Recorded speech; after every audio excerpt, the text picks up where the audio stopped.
As the somber notes of the funeral march echoed through the crowd, a royal guard suddenly crumpled to the ground, shattering the silence with gasps of disbelief. His collapse disrupted the solemn procession, casting a chilling uncertainty over the ceremony.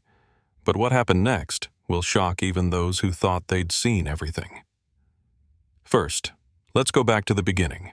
The morning of the king's funeral was steeped in an air of reverence and solemnity.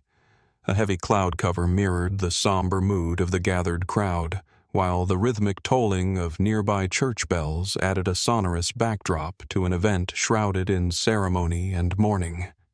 The royal guards, a living embodiment of discipline and tradition, stood as immovable sentinels anchoring the royal procession.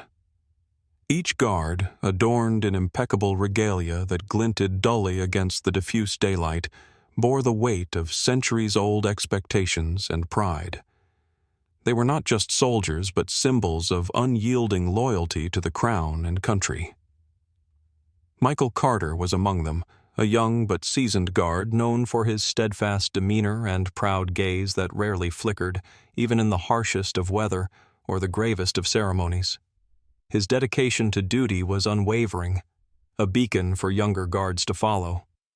Yet beneath his solid exterior, a tempest was brewing, a tempest that remained invisible until the most inopportune moment.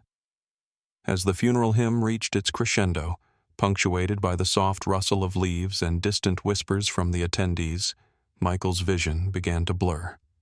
It was as if an unseen veil had descended over his senses, growing heavier with each passing second. He willed himself to stand firm, to clutch on to consciousness with the same rigor he had applied throughout his service. But it was futile. In a cascade of blinding spots and ringing ears, time seemed to bend and slow, framing his fall in a surreal, almost cinematic tableau. One moment Michael was there, a steadfast figure in line with his brethren, and the next, he was crumpling to the ground, a stark contrast to the rigid formation of the guards around him. The sharp intake of breath from the crowd was audible, slicing through the funereal drone of the proceedings. It was an intrusion upon the sanctity of the ritual, an unexpected fissure in the carefully maintained facade of stoicism. Whispers broke forth, rising and falling like an anxious tide. People in the crowd clutched their hands to their mouths, sympathy and shock etching lines across their faces. Fellow guards, until then statues of duty, stirred slightly, their eyes dashing momentarily from their fixed forward gaze to their fallen comrade.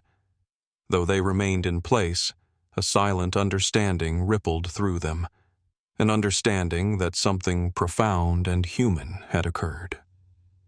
The vulnerability of their brother-in-arms had been laid bare under the watchful eyes of a nation. While Michael lay motionless, surrounded by a sea of solemnity, his collapse cast an unexpected shadow. It was a reminder of the relentless pressures masked by their ceremonial duties and the hidden human fragility behind their venerable facade. The king's funeral, a moment designed to honor the past, had inadvertently spotlighted a poignant truth of the present, one that urged reflection and compassion amidst age-old traditions. The day had dawned with a somber gravity, colors muted by the collective mourning that seemed to permeate the very air.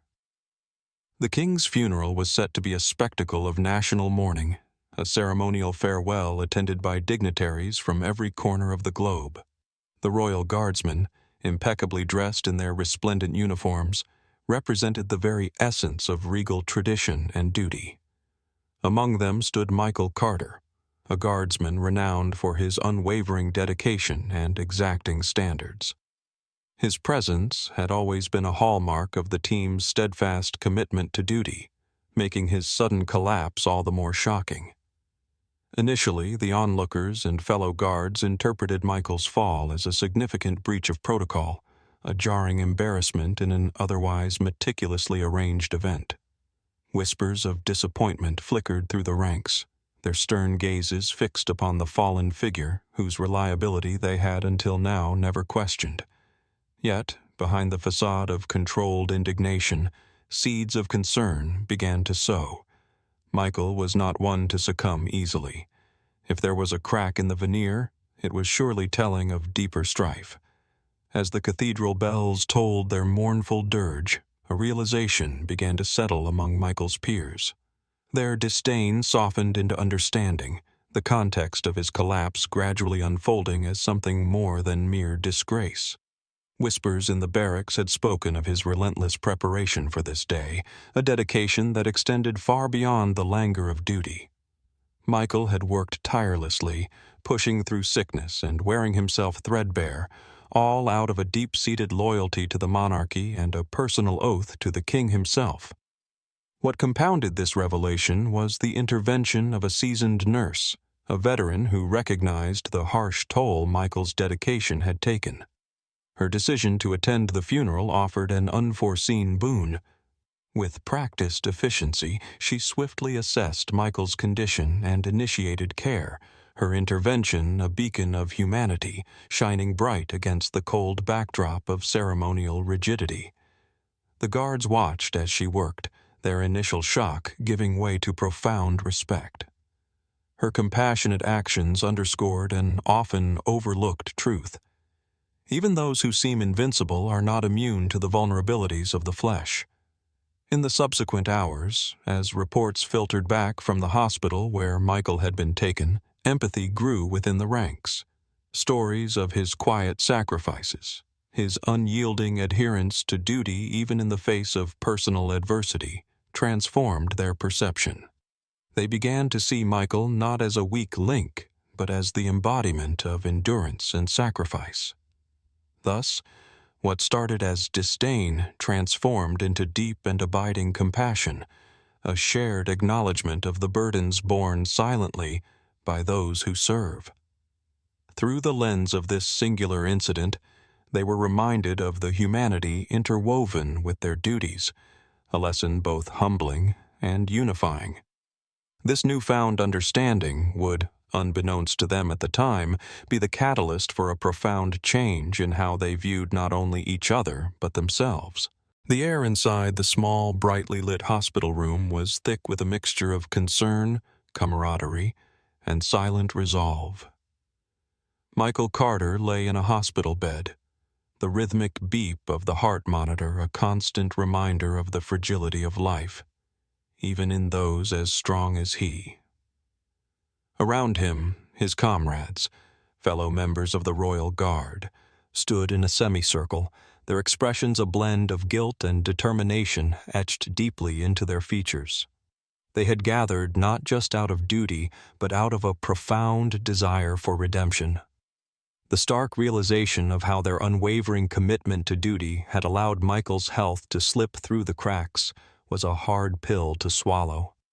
It fueled a simmering anger within them, not aimed at Michael or even the circumstances, but at a neglectful practice that had let their brother fall. Their resolve was manifest in the diligent crafting of a plan to implement change, to create a nurturing environment within their ranks that would prevent such negligence from happening again. One of the guards, Matthew, who had shared barracks with Michael for years, stepped forward to speak. "We've been so focused on our roles, on traditions, that we've forgotten one of the most fundamental duties, taking care of each other," he said, his voice unwavering yet emotional. The others nodded in silent agreement, each face reflecting a collective determination to rectify this oversight. They had decided to bring this commitment to life through substantive changes. A proposal was forming, one that involved establishing a confidential support network for guards to seek help without stigma, a place where vulnerabilities could be shared without fear of judgment. They envisioned a system that included regular health checks and training on stress management, every detail meticulously planned with the earnest fervency of men on a mission. While their plans took shape, the guards maintained a constant vigil by Michael's bedside. They organized themselves into shifts, ensuring that Michael was never alone. During visiting hours, the room was seldom silent.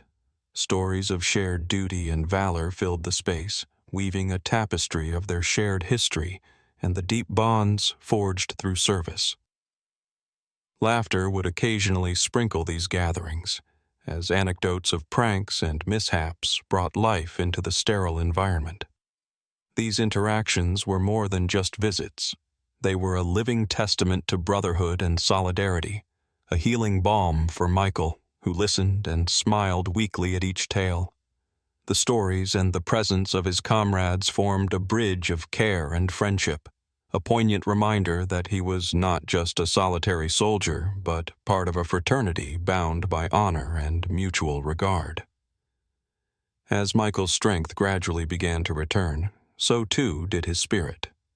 Each guard that left his room did so with a renewed promise, a promise not only to serve their country but to honor each other, to ensure that no comrade would ever again be forgotten in the shadows of duty's demands. The grandeur of the Royal Hall had always been a place where solemnity and tradition thrived. However, today it resonated with the heartfelt sentiment of unity and transformation.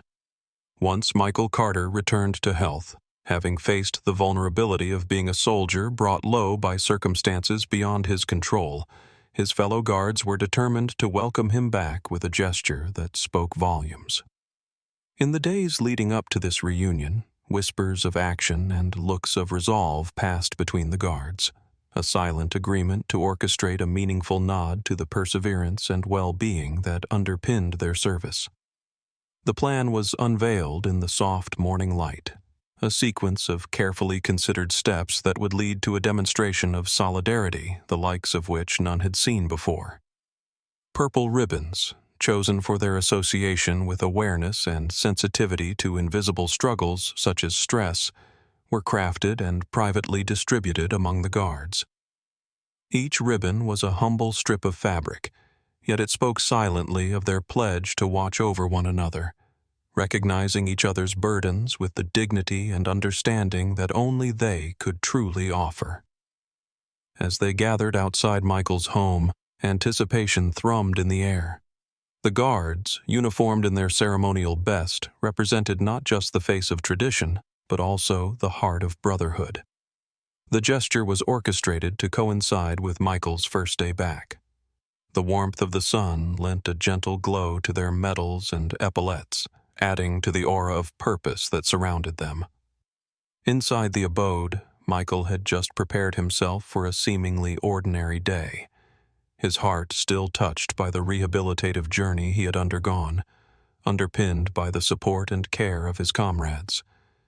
As he stepped out onto his doorstep, the sight that met him was one he would carry in his heart forever, a line of steadfast allies, each adorned with the purple ribbon, each standing as facets of the unwavering bond they shared.